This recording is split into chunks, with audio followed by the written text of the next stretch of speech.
একটা ছোট্ট গ্রাম ছিল হরিপুর। সেই গ্রামে সুখীরাম থাকতো। তার কাছে অনেকগুলো গরু ছিল। তো সুখীরামের ব্যবসাও গরুর দুধ বিক্রি করে হতো। একদিন তার স্ত্রী গেঁদা বসে গরুর দুধ বার করছিল। হায় ভগবান, সকাল থেকে এই গরুর দুধ বার করে যাচ্ছি, এত পরিশ্রমের পরেও এই কটা টাকাই হাতে আসে। তুমি ঠিকই বলেছ, এই গরুকে খাওয়ানোর জন্যই সব পয়সা শেষ হয়ে যায়, কিছু বাঁচেই না। হ্যাঁ গো, শোনো, আমি যে বলছিলাম, আমার মাথায় একটা উপায় বেরিয়েছে, যাতে আমরা অনেক তাড়াতাড়ি বড়লোক হতে পারি। আচ্ছা, তাহলে দেরি কিসের? শিগগিরই বলো, উপায়টা কি? উপায় এইটা যে আমরা এই গরুর উপরে গোল্ডেন রং করে ওটা বেশি দামে বিক্রি করতে পারবো। কি বলছো তুমি? যদি ধরা পড়ে যাই তাহলে? এরম কিছু হবে না, তুমি সব আমার উপরে ছেড়ে দাও। তারপর আর কি, মধ্যরাতে সুখীরাম আর তার স্ত্রী গেঁদা একটা গরুর উপর গোল্ডেন রং করে। গরুটাকে রং করার পরে সে যেন সোনার মতো চমকে ওঠে। এইটা দেখো, লাগছে না একদম সোনার? আরে বাহ! আরে এটা তো কোনো জায়গা থেকে কোনো সাধারণ গায়ে দেখতে লাগছে না। তুমি তো কেরামতি দেখিয়ে দিলে। কাল আমরা এটা বিক্রি করব আর বড়লোক হয়ে যাব। এরম ভাবে একটা একটা করে সব গরু বিক্রি করে দেব। সকাল হতেই সুখীরামের কাছে দূর দূর থেকে লোকেরা আসে গরুর দুধ নিতে। তখনই একটা সাহেবের নজর সেই গরুর উপর পড়ে। এটা এটা এটা কি করে হতে পারে? এটা তো সোনার গরু। সোনার গরু আবার হয় নাকি? হ্যাঁ সাহেব, এটা সোনার গরু। আর এই গরু শুধু আমাদের কাছেই আছে, আর কারুর কাছে নেই। আর এইটা কোনো সাধারণ গরু নয়, এটা জাদুর গরু। এ সোনা বার করে, সোনা। আচ্ছা, এই গরু সোনা দেয়? তাহলে তোমরা কেন বড়লোক হওনি? তোমরা তো এখানে দুধ বিক্রি করছো। আরে বড়লোক বাবু, এইটা ভিতরের ব্যাপার, কাউকে বলবেন না। আমরা আসলে গরিব হওয়ার নাটকটাই করে যাই। আচ্ছা, তাহলে দেরি কিসের? এই নাও টাকা, আর গরুটা আমাকে দাও। তারপর সাহেব সেই গরুটা নিয়ে নিজের বাড়ি চলে যায়। টাকা হাতে নিয়ে দুজনে অনেক খুশি হয়ে যায় আর নাচতে থাকে। রাত হয়, তার অন্য একটা গরুর গায়ে গোল্ডেন রং করে তাকেও সোনার মতো বানিয়ে দেয়। পরের দিন সুখীরাম নিজের সোনার গরুকে বাজারে বিক্রি করতে যায়। কিন্তু রাস্তায় একটা লোক প্রকাশ সুখীরামকে দাঁড় করিয়ে জিজ্ঞেস করে। ওরে বাবা, এরকম গরু তো আমি আগে কোনোদিনও দেখিনি। এইটা কিরকম গরু? এইটা একটা গরুই, আর এইটা সাধারণ গরু নয়, এটা সোনা বার করা গরু। সত্যিকারের নাকি? আর না তো কি, এই গরু আমার কাছে অনেক বছর ধরে আছে। তুমি তুমি কি নিজের গরু বিক্রি করবে? আমি এর পুরো টাকাটাই তোমাকে দেব। আচ্ছা, তুমি যদি এত করে বলছো তাহলে নিয়েই নাও, কিন্তু একটা কথা মনে রেখো, একে কিন্তু চান করাবে না। তা কেন? আমি এটা এই জন্যে বলছি, কারণ এটা সোনার, তাই তো, আর জল ঢালে এটা কালোই হয়ে যাবে। সুখীরাম নিজের দ্বিতীয় গরুটাও বিক্রি করে দেয়। সুখীরামের অবস্থা এখন ঠিক হয়ে যায়। সে আস্তে আস্তে বড় লোক হয়ে যাচ্ছিল। অন্যদিকে সাহেব গরুর মুখের আগে বসেছিল। আরে আমার গরু, একটুখানি সোনা বার কর। আরে 2 দিন হয়ে গেছে এই গরুটা কিনে, কিন্তু এখনো এই একটাও সোনা দিল না। তোমার 2 দিন হয়ে গেছে এই গরুটাকে এনে, কিন্তু তুমি একে পেট ভরে খাবার খাইয়েছো কি? হয়তো পেট ভরে খাবার খাবার পরেই সে সোনা বার করে। ওই গরুর লোকটা এরকম কিছু তো বলেনি আমায়। ঠিক আছে, একে আমি খাবার খাওয়াই। সাহেব নিজের বউয়ের দ্বারা গরুর জন্য ভালো ভালো খাবার বানাতে আরম্ভ করে আর গরুটাকে খাওয়ায়। অন্যদিকে গরুও আনন্দে খেয়েই যায়, যেন সে আগে কোনোদিন এত ভালো খাবার খায়নি।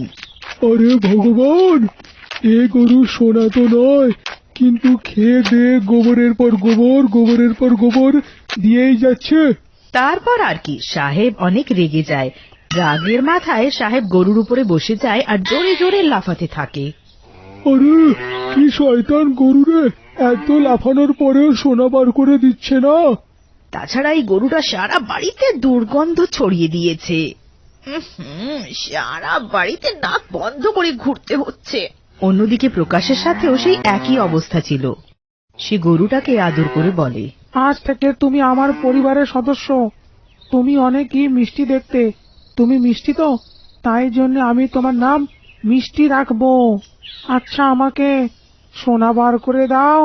কিন্তু গরু ওকে কোনো সোনা বার করে দেয় না। প্রকাশ ওর মুখের কাছে গিয়ে তার মুখের ভেতরে উকি মেরে দেখে, কিন্তু সেখানেও সে কিছু দেখতে পারে না। এ তো এখনো সোনা বার করে দিল না। কি যে করি যাতে এ সোনা দেয়। হ্যাঁ, একে কিছু ভালো মন্দ খাওয়ানো হোক। তারপর আর কি, প্রকাশ গরুর জন্য অনেকগুলো মিষ্টি নিয়ে আসে আর সেটা তার মুখের কাছে রেখে দেয়। দেখো গরু, আমি তোমার জন্য কিশমিশ, বাদাম, কাজু কত কিছু এনেছি। তাড়াতাড়ি এটা খাও আর শিগগিরই আমাকে সোনা বার করে দাও। গরুটা আস্তে আস্তে করে সব মিষ্টি খেয়ে ফেলে। গরুটা মিষ্টি খাওয়ার পর ওর অনেক ঘুম পায় আর গরুটা সেখানেই ঘুমিয়ে পড়ে আর ঘুমিয়ে ঘুমিয়ে গোবর করে সবকিছু নোংরা করে দেয়। আরে আরে আরে আরে, এ তো এরকমই ঘুমিয়ে পড়লো আর এ তো নিজেকে গোবর দিয়ে নোংরা করে দিল। আমি ওকে স্নান করাতেও পারবো না, কারণ ওই গরুর লোকটা আমাকে মানা করে দিয়েছে এটা করতে। কি করি? হ্যাঁ, অপেক্ষা করি এর ওঠার। যখন এ ঘুম থেকে উঠবে হয়তো তখন সোনা বার করে দেবে আমায়। তারপর আমি পৃথিবীর সব থেকে বড় লোক হয়ে যাব। হা হা হা হা হা। অন্যদিকে সুখিরাম আর তার স্ত্রী বড়লোক হয়ে গেছিল। ওদের কাছে 5টা গরু ছিল। এক এক করে 4টে গরু বিক্রি হয়ে গেছিল। এখন শুধু একটা বাকি ছিল। দেখেছো আমার উপায় কত কাজে লেগেছে? কিছুদিনের মধ্যেই আমরা কত বড়লোক হয়ে গেছি। ঠিক বললে। এখন শুধু এই একটাই গরু আমরা কাউকে বোকা বানিয়ে সোনার গরু এইটা বলে আমরা ওকে বিক্রি করে দিই। তারপর এইখান থেকে আমরা অন্য কোথাও দূরে চলে যাব, যাতে ধরাই না যেতে পারি। সেই সাহেবটা মাথায় হাত রেখে বসেছিল। এত দিন হয়ে গেল, কিন্তু এই গরুটা গোবর ছাড়া কিছু দিল না। মনে হয় ওই লোকটা মিথ্যে কথা বলেছে আমাকে। আমি ভাবছিলাম আমরা বাড়িতে গরু আনলাম আর আমরা তার পূজাও করলাম না, হয়তো এটা তার জন্যই হচ্ছে। মনে হচ্ছে মা গুরু আমাদের উপর রেগে গেছে।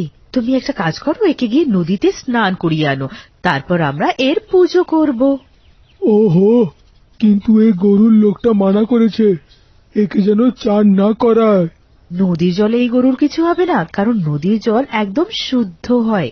তারপর আর কি, সাহেব গরুর গলায় দড়ি বেঁধে নদীতে নিয়ে যায় আর নদীতে গিয়ে ও দেখে যে নদীতে আগে থেকেই সোনার 3টে গরু ছিল আর যারা যারা সেই গরুগুলো কিনেছিল তারা সবাই সেই গরুকে স্নান করাচ্ছিল। এই আমি কি দেখছি? এদের গরু একদম আমার গরুরই মতো। এদেরকে জিজ্ঞেস করি এরা এই সোনার গরু কোথা থেকে কিনেছে। তারপর সাহেব নিজের গরুটাকে নদীতে নিয়ে যায় আর বাকি লোকেরাও ওদিকে তাকায়। আরে ভাইয়েরা, একটা জিনিস জিজ্ঞেস করার ছিল।